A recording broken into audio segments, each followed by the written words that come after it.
ದಂತಶಕ್ತಿ. ನನ್ನ ಹೆಸರು ಜಾನ್ವಿ. ನನ್ನ ಹೆಸರು ವರ್ಷಿಣಿ. ಇವತ್ತು ನಾವು ಮಾಡುವ ವಿಷಯವೇನೆಂದರೆ ಸ್ವದೇಶಿ ಉಪಕರಣವಾಗಿದೆ. ನಮ್ಮ ಸಮಸ್ಯೆ ಹಲ್ಲಿಗೆ ರೋಗ ಬರುವುದು, ಹಲ್ಲು ಹಾಳಾಗುವುದು, ಪ್ಲಾಸ್ಟಿಕ್ನಿಂದ ಮಾರಕ ರೋಗಗಳು ಬರುವುದು. ಸಮಸ್ಯೆಗೆ ಕಾರಣವೇನೆಂದರೆ ಸೂಕ್ಷ್ಮಜೀವಿಯ ಸಂಗ್ರಹ. ನಮ್ಮ ದೈನಂದಿನ ಮೊದಲ ಕೆಲಸವಾಗಿದೆ ಹಲ್ಲು ಉಜ್ಜುವುದು. ಮತ್ತು ನಾವು ಯಾವಾಗಲೂ ಪ್ಲಾಸ್ಟಿಕ್ ಬ್ರಷ್ನಿಂದ ಅಥವಾ ಯಾವುದಾದರೂ ಉಪಕರಣದಿಂದ ಹಲ್ಲುಜ್ಜುತ್ತೇವೆ. ಅದರಿಂದ ನಮಗೆ ಮಾರಕ ರೋಗಗಳು ಬರುವುದು. ಯಾವುದೆಂದರೆ ಸೂಕ್ಷ್ಮಜೀವಿಗಳ ಸಂಗ್ರಹ. ಪ್ಲಾಸ್ಟಿಕ್ ಬ್ರಷ್ನ ಒರಟಾದ ಬ್ರಷ್ಗಳನ್ನು ಬಳಸುವುದರಿಂದ ಹಲ್ಲಿನ ಮೂಲೆ ಇರುವ ಎನಾಮಲ್ ಪದರು ಸವೆತ ಉಂಟಾಗುತ್ತದೆ. ಒಸಡುಗಳಲ್ಲಿ ಹಾನಿ ಉಂಟಾಗುತ್ತದೆ. ಹಲ್ಲಿನ ಬೆಳವಣಿಗೆಗೆ ಹಾನಿ ಉಂಟು ಮಾಡುವುದು. ಮ್ಯಾಕ್ರೋ ಪ್ಲಾಸ್ಟಿಕ್ ಬಳಕೆಯಿಂದ ಮಾರಕ ರೋಗಗಳು, ಕ್ಯಾನ್ಸರ್, ಲ್ಯೂಕಾಮಿಯಾ, ಥೈರಾಯ್ಡ್ ಮುಂತಾದವುಗಳು ಉಂಟಾಗುತ್ತದೆ. ಬಾಯಿಯ ರುಚಿ ಕಡಿಮೆಯಾಗುತ್ತದೆ. ನಾಲಿಗೆಯು ಕಾರ್ಯನಿರ್ವಹಿಸುವುದಿಲ್ಲ. ಇನ್ನು ಮುಂದೆ ಇವೆಲ್ಲ ಚಿಂತೆಯನ್ನು ನೀವು ಬಿಟ್ಟುಬಿಡಿ. ಯಾಕೆಂದರೆ ನಾವು ಸಾವಯವ ಬೇವಿನ ಕಾಂಡದ ಬ್ರಷ್ ಅನ್ನು ಉಪಯೋಗಿಸುತ್ತೇವೆ. ಪರಿಹಾರ: ಸಾವಯವ ಬೇವಿನ ಹಲ್ಲು ಉಜ್ಜುವ ಬ್ರಷ್. ಸಾಮಗ್ರಿಗಳು: ಬಿದಿರಿನ ಕೋಲುಗಳು, ಬೇವಿನ ಕಾಂಡ, ಬೇವಿನ ಎಲೆ, ಸಾವಯವ ನೈಸರ್ಗಿಕ ಅಂಟು.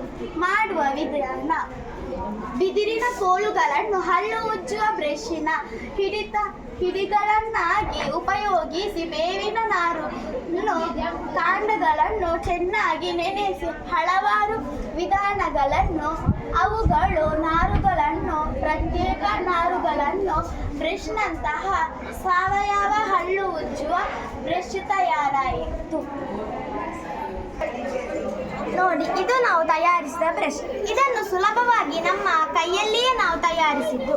ಹೇಗೆಂದರೆ ಇದು ಬಿದಿರಿನ ಕೋಲು, ಮತ್ತೆ ಇದು ಬೇವಿನ ಸೊಪ್ಪಿನ ಕಾಂಡ. ಇದನ್ನು ನಾವು ನೀರಿನಲ್ಲಿ ನೆನೆಸಿಡಬೇಕು. ಆಗ ಇದು ಗರಿಗರಿಯಾಗಿ ಒಂದು ಸಾಫ್ಟ್ ಆಗಿ ಸಿಗುವುದು. ಅದನ್ನು ನಾವು ಈ ಬಿದಿರಿನಲ್ಲಿ ಹೋಲನ್ನಾಗಿ ಮಾಡಿ ಇದಕ್ಕೆ ಸಿಕ್ಕಿಸಬೇಕು. ಇದರಿಂದ ನಮಗೆ ತುಂಬ ಉಪಯೋಗಗಳಿವೆ. ಏನೆಂದರೆ ನಮ್ಮ ಹಲ್ಲು ನೋವಾದರೆ ಇದರಿಂದ ಕಡಿಮೆಯಾಗುವುದು. ಮತ್ತು ಇದು ನಾವು ನುಂಗಿದರೆ ಏನಾಗುವುದಿಲ್ಲ. ನಮ್ಮ ಶರೀರವು ಕರಗುವ ಶಕ್ತಿ ಇದೆ. ಇದರಿಂದ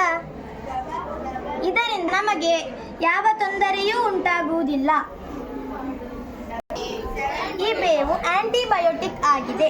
ನಾವು ಇದರಲ್ಲಿ ಈ ಕಾಂಡದಲ್ಲಿ ಒಳ್ಳೆಯ ಗುಣವಿದೆ. ಈ ಬ್ರಷ್ ನಮಗೆ ಉಪಯೋಗಕಾರಿಯಾಗಿದೆ. ಇದರಿಂದ ನಮಗೆ ಹಲ್ಲು ಉಜ್ಜಲು ಸುಲಭವಾಗಿ ಆಗುತ್ತದೆ. ಇದರಿಂದ ನಮಗೆ ಸುಲಭವಾಗಿ ಹಲ್ಲು ಉಜ್ಜಲು ಸಾಧ್ಯ. ನಾವು ಇದನ್ನು ಇನ್ನೊಂದು ರೀತಿಯಲ್ಲಿ ಕೂಡ ಮಾಡಬಹುದು. ನೋಡಿ,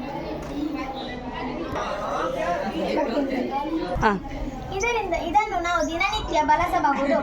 ಹೇಗೆಂದರೆ ಇದರಿಂದ ನಮಗೆ ಯಾವುದೇ ತೊಂದರೆ ಇಲ್ಲ. ಯಾಕೆಂದರೆ ಇದು ನಮ್ಮ ಸುತ್ತಮುತ್ತಲಿನ ಪರಿಸರದಿಂದಲೇ ಮಾಡಿದ ಬ್ರಷ್ ಆಗಿದೆ. ಈ ನಾರುಗಳಲ್ಲಿ ತುಂಬಾ ಗುಣವಿದೆ.